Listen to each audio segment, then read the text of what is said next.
Lines on Design. I am here with a friend. I almost said with an old friend, but we don't say that now. J. Ben Whiteside. It is so great to see you. We are at Morris and Whiteside Galleries here in beautiful Hilton Head Island in our low country. Yes, ma'am. On our way to Sea Pines.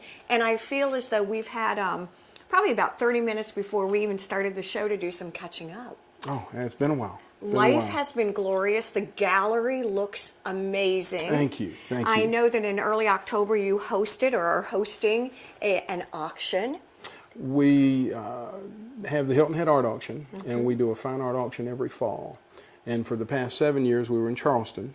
5 years previous to that, we were on Hilton Head. Right. And then this year, with the Hilton Head Institute cranking up what they're doing, with Kathy Bateson called us and said, would you guys please bring it back to the Art Center? You know, when you've got that kind of like local support, you know, why not? Exactly. And so we're really looking, you know, we're going to do a good job with that. Well, and it's funny when I think about the gallery and how you all have expanded. You were talking about social media. You all at once, the depth and breadth of your reach is exponential. That's Hilton Head. People come to Hilton Head from all over the world, and they'll come, and if they have any interest in fine art, we're going to get them. They're going to walk in the door. And what social media has done through Facebook, Twitter, blog, Pinterest, those types of things, what we do is very visual. Yes. And so when you start building kind of a following, and they'll find paintings by Mike Karras, Dan McCall, Scott Young, and they pin them. Exactly. Oh, yeah. Our numbers are up in the hundreds of thousands, and then that breaks down to people sending emails, asking for quotes, asking about artists, and it takes your reach from local to regional, even to national, and takes it globally. And I find it interesting as I'm getting older to watch my kids who are now, you know, in 20s and 30s becoming more and more interested, just like you're talking about, in pieces of art. And I find that to be fascinating. Social media makes a lot of sense. Perfect example. Had a couple from Atlanta this past weekend, doctor and doctor, in their 30s. And sophisticated enough about what their interest is at this point in time to know that they're going to wait until they can afford original art. Correct. You know, they're not going to buy the prints or buy the whatever. Correct. You know, they're going to wait until they can. And then when they come in and see the range that we have, and then with pieces that start out in the low hundreds, they get excited. You know, it's like, okay, well, we don't have to wait. Correct. You know, it may not be. We may not be able to afford like the Stephen Scott Young. We can certainly afford the Bobby Bagley. Exactly. You know, that type of thing. And so it's just educating them about what's available. And let me say this from an interior design point of view. I think the old adage still remains, and that is good art does not have to match your sofa. Thank you. I mean, no, it is very much the truth. Buy what you love. And what's been fun, again, as I've gotten more wise in my design, I find that people who are redoing and renovating what we keep now, they're fine pieces of art because they love them. They have such meaning to them. We've boiled it down at this point to where we feel like we've got the leading low country landscape painter in Michael Karras. We've got the leading Gullah artist in Jonathan Green. Yes. We have Stephen Scott Young, who I adore. Who is off the chart. Dean Mitchell. And so, and where the trend has been developing, especially in our area, is that when people come here, they embrace the history, they embrace the culture, and that's the type of art that they're interested in. They want to take a piece home. Absolutely, absolutely. And if they don't live here yet, then they look at the painting, they look at the landscape, and go, you know, that's where we go on vacation. That's where we go to be together as a family, and it's a reminder. You know, it's very interesting. And since we're talking about Karras, I know we're in a corner right now. There's so much to see. I can only tell you that if you get a chance to come to the Low Country, please come in and see this art. It's phenomenal, and it's almost mesmerizing. You sort of, I feel like I walk into these landscapes, and when I look at some of Jonathan Green's things, you just can almost feel the time going by. Yet I digress. Let's go here. Let's talk about what we're looking at right here are some of these, the phenomenal Karras landscapes. Yeah, absolutely. Michael lives over on Kalawasi. I didn't know that. He did. He's been in the Low Country for about 10 years. He came from Maine. Okay. It took him some time to adjust to the light. Oh, interesting. You know, I mean, because there is a difference in light. But he basically, between Kalawasi, Spring Island, South Beach, or where the areas he kind of, you know, haunts, gives me absolutely fantastic, low country marsh scenes, the beach scenes. This is South Beach. It's a sunrise painting. He'll go down there and just camp out, until sun comes up, sun goes down, whatever. He catches it as he can catch the light. And, we do extremely well All right. with Michael's work. Teach me or talk me through the buying of an original. If I've never bought an original piece of art, what are things that I look for? How do I know? Is it that I fall in love with the piece? Can you talk me through, this is an oil, this is technique? When people come into the gallery for the first time, we'll welcome them to the gallery, make yourself at home, and then just browse. Walk through and see what you respond to, because your response is emotional. Okay. It's an emotional response, and yours is going to be different from everybody else. And so we'll tell, make yourself at home, look around. And then if you see something that appeals to you, you may not know why you're relating to it, but you are. Okay. All right, out of everything that you've seen in here, and it can be kind of overwhelming because we have a lot, but your mind will discard what doesn't stay with you. Oh, interesting. And what stays with you is not going to leave you alone. And so, the number one issue for us is quality. It's got to be the best quality by living American painters, period. Okay. And we're a very traditional gallery. We're a representational gallery. You understand what you see. Ah, okay. We do some abstract expressionists, but not a lot. We are simply a more traditional gallery, and that is our market, and that's the market we've built.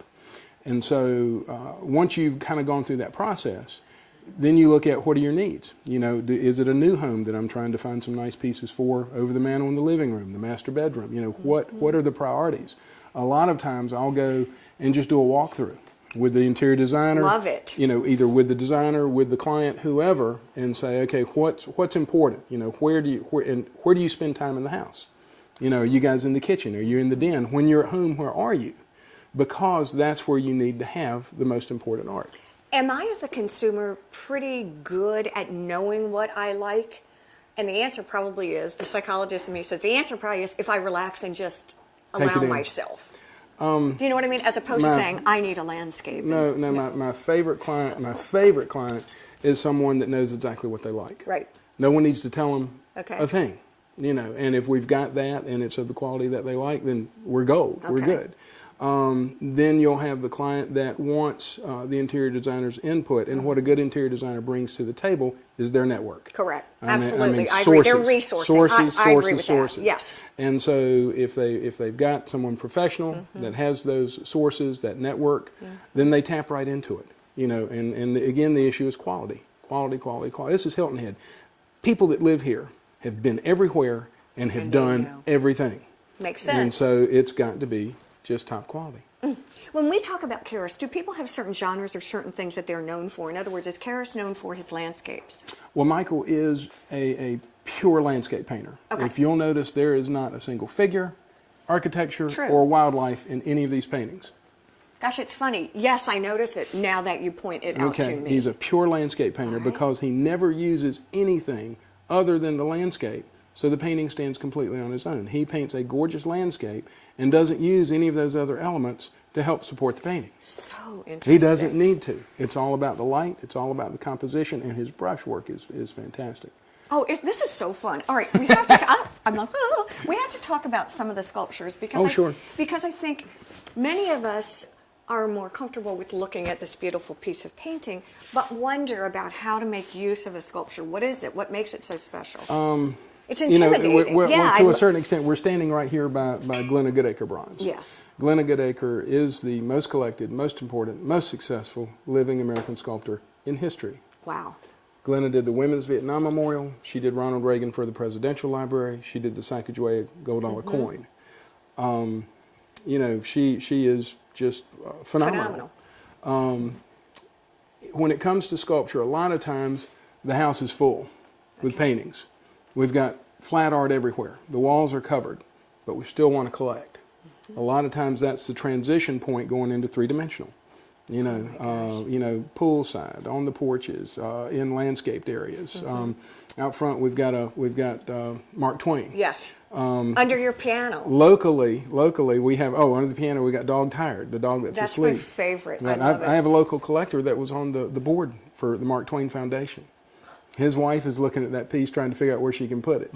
Oh my gosh. And that's on Hilton Head. Yeah, you know, exactly. that's right here. That's right here. Oh, I just think sculpture is great. And I like the way you say, again, art is two-dimensional. Sculptures are three-dimensional You and gotta really touch can it. add depth and breadth to it. You've got to touch it. Oh, this is great. We're going to take a quick break here on Lines on Design. We'll be right back. We're at the Morris Whiteside Gallery with J. Ben Whiteside. Stay with us.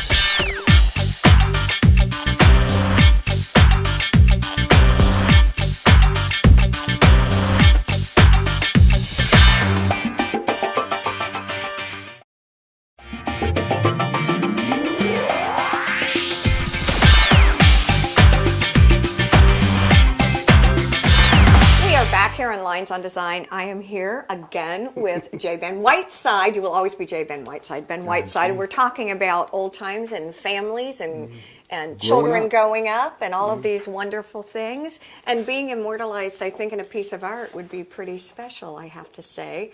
We've been talking about where you all have been heading at Morris Whiteside Gallery and some of the artists that you said you've kind of drilled down and fine-tuned who you all really like to represent. Who are we standing in front of? Debbie, we're standing in front of Stephen Scott Young. Scott is my age. He's 55. You know, arguably one of the very top artists from the 50-something generation. He has been collected. Well, I'll give you a good example. Warren Adelson is a private dealer in New York City. Warren is considered and acknowledged as the authority on John Singer Sargent in the world. When you go to New York by appointment only and visit Warren Adelson, you're going to see John Singer Sargent, Winslow Homer, Edward Hopper, N.C. Andrew Jamie Wyeth, and Stephen Scott Young. Whoa. Yeah, so big company. We represent Scott for the Southeast. Oh my word. You know, and he's painted, he lives in Jupiter, Florida. He has a second home and studio on Eleuthera. And in this month's Garden and Gun. Okay. Garden and Gun. October. October, November. Okay, October, November, Garden and Gun. Okay. There's a big feature on Stephen Scott Young. And so I'm really excited about that. That's something that he was thrilled to do. But they went down to his studio on Eleuthera. Okay. He owns the last 7-8 acres of the northern tip of the island on Eleuthera, which is called Whale Point. And he's got a studio there that's an old lighthouse. You know, just think whitewashed oyster tabby. Oh my just gosh. really rustic, but that's where he does a lot of his work, a lot of his paintings. But we represent him. We've done extremely well. I was going to ask you why. What is it about his artwork that captures people's hearts? Well, I just answered it for myself. Ever since I've seen his artwork, it captures my soul more than anything. It's interesting. A lot of times when you look at the different paintings and you look at the expressions on mostly children, not all children, but when you look at the facial expressions, you don't see a lot of happiness, or he's going for, as he describes it, emotional silence. He doesn't see it as his place to express feelings. He sees it as his place to capture as much dignity as he can. And so that's his goal. That's pretty interesting. I didn't realize that. But so is it interpretive then? So basically I'm looking at these two kids who are benign as far as the way they're looking, and I can put my own spin on it. Yeah, I like that. And everyone does. Yeah. Everyone does. You know, he's done the Kids of the Bahamas. Yes. And then he's done a lot of work in South Carolina, and specifically Charleston. They're all, I don't have anything from Charleston right now because South Carolina and Charleston pieces go, pretty quickly. But he's someone that, along with Mike Karras, Dean Mitchell, Stephen Scott Young, people we're very, very proud to represent, because in Scott's case, it's us in New York, and that's it. Let me ask you a question about the framing.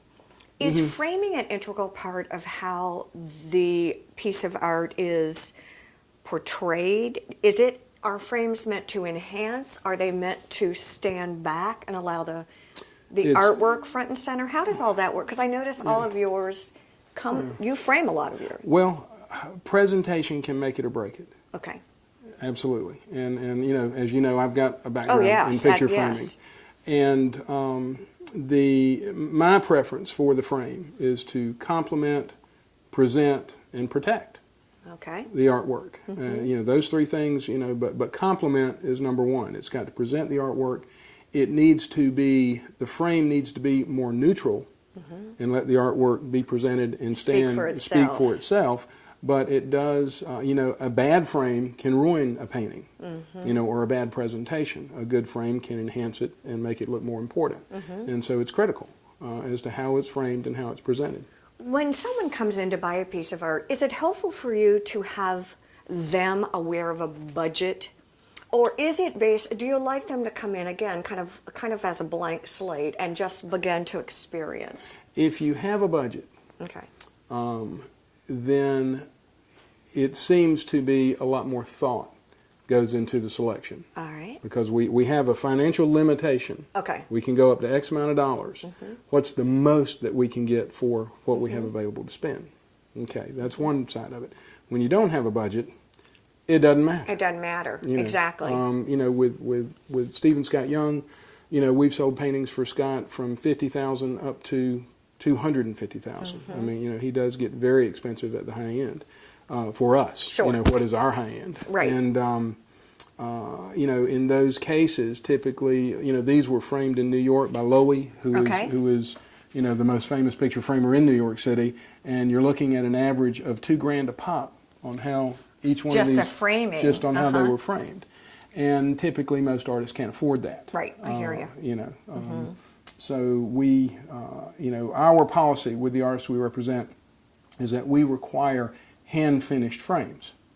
Oh, You know, interesting. because I don't want Okay. to see a joined corner. Right, gotcha. You know, I don't care where it was finished, Right. as long as the frame was joined and then it's finished. And so, you know, it's simply a better quality presentation and doesn't cost that much more money than chopped and joined. Making a slight shift from this lovely painting to Jonathan Green. We were talking a little bit Oh, sure. about him, and he is, I think, an all-time favorite for me and for the Low Country. Oh, for sure. I have a whole art wall because, you know, I absolutely love it. But he's doing some cool stuff right now. Jonathan is involved. He is working with a foundation that speaks to the rice culture and the history of the rice culture in the Low Country. And he's very passionate about, I went to a lecture this past January out at Carlton River. Jonathan gave a lecture on the history of the rice culture, its relationship to the Gullah people, and it was fascinating because He's brilliant. oh, Articulate? and his lecture was just excellent. I mean, the dates, the names, the times, the technology, he just had it all down. He's very passionate about it, and that's currently a project that he's involved with. He had a super PowerPoint presentation of drawings that he had done illustrating his different points of the planting the rice, the harvesting the rice, but everything about the rice culture. Why rice and not cotton? Cotton couldn't hold a candle economically to what rice did. Middleton Plantation Yes. was a rice plantation. Okay. And those merchants that got into rice planting were some of the wealthiest people in the South at that time. And it was rice that did it. And all of the knowledge about planting rice, harvesting Right. rice, all of that came from the slaves. Every bit of it. So it's a new point of view that we didn't know. 'Cause Well, our and history it's- tells us. but it's not spoken to in the history books anything like it should be. Okay. And That's so interesting. And so that's what Jonathan is interested in correcting. And this to me, again, we were just chatting about it, is what makes art so fascinating. Because as I talk to Ben, what I hear is cultural anthropology, social Yeah. awareness. I mean, don't Sure, you? absolutely. I Well, mean, it's you history. really do. It's history. It's culture. It's what, you know, society that is here today. Part of what they're collecting is history. You know, particularly with Jonathan Green, with Stephen Scott Young, with Dean Mitchell, you know, Michael Karras. You know, here's the landscape that hadn't changed. You know, it's just like it was, you know, going back since, you know, the colonies were founded, even further than that. But Jonathan has grown up in the Gullah culture, has always painted what he knows. Correct. And he sees it as very important to get the history of the rice culture, to get it right. And that's currently what he's involved with. And for Jonathan Green, he paints to me, he paints in bold Oh, sure. color.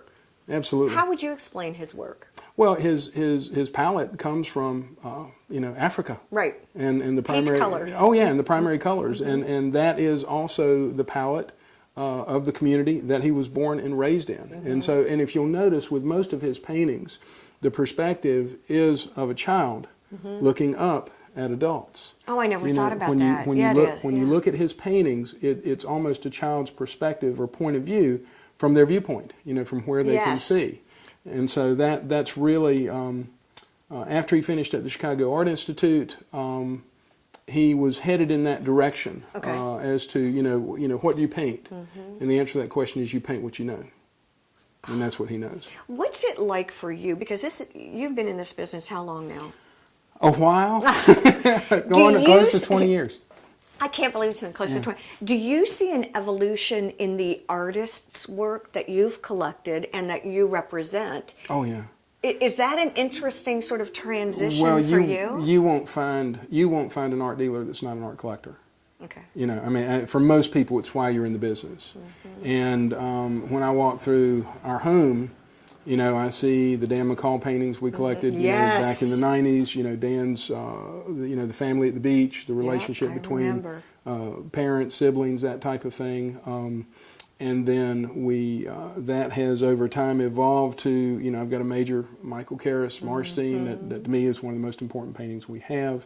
You know, I've got 4 of Scott's paintings that are all, to me, more South Carolina, Charleston than they are Bahamas, you know, as far as the black figure.